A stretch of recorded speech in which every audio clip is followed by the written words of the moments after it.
If you go online, you can see claims that coconut water may be beneficial for depression, and they even cite studies. There it is, in black and white. Coconut water ameliorates depression. Did they just make that up? No. Click on it, and there it is in PubMed, just like they said. And for a limited-time offer of just $39.95, the publisher will let you read it. But why waste your time? It says it right there in the title. Coconut water ameliorates depression. Might as well spend that $40 buying some coconut water to boost your mood. And anyway, reading all the studies so you don't have to, that's my job. If you look at the study, it starts out that saying, plants are frequently tested these days for their antidepressant potential. OK, sounds good. Therefore, coconut water, a commonly used plant-based beverage, was selected to explore its antidepressant potential. With you so far? So, rodents were selected for this study, and a forced swim test was conducted. What?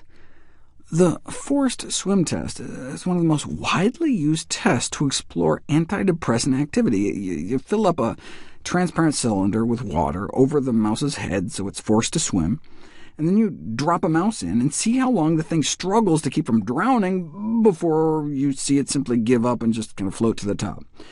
And lo and behold, you feed them some coconut water first, and they hold out a bit longer before giving up, demonstrating an antidepressant effect. Therefore, we should use coconut water to treat depressive disorders in people?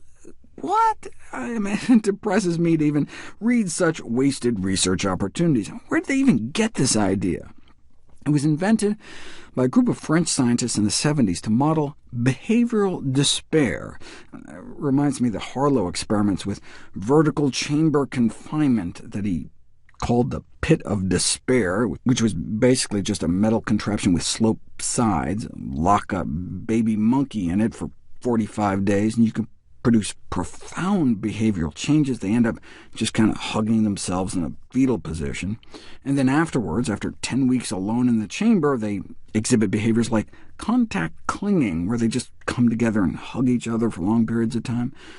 It's not yet clear why confinement in the vertical chamber is apparently so effective at producing abnormal behavior, but not to worry, they've got a lot more studies to do. I'll spare you the research on puppies.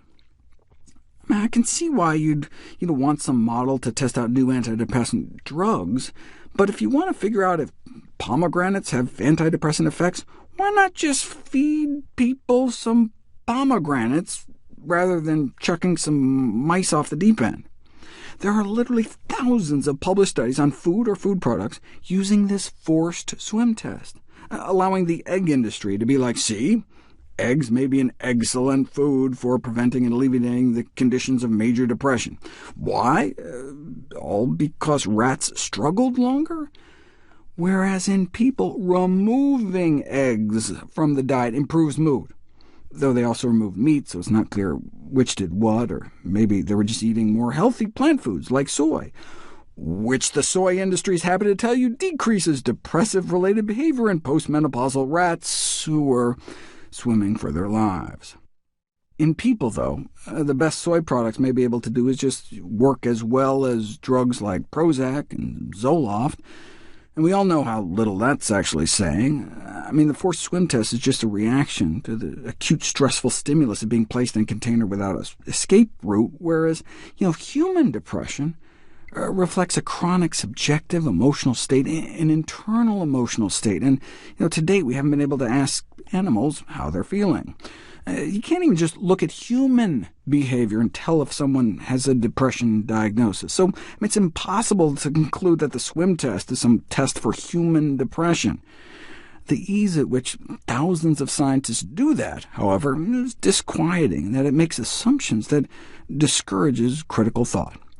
In fact, the whole thing has been compared to like some Monty Python skit where you see if the witch floats or not, but today it's in use to label a rodent as being depressed.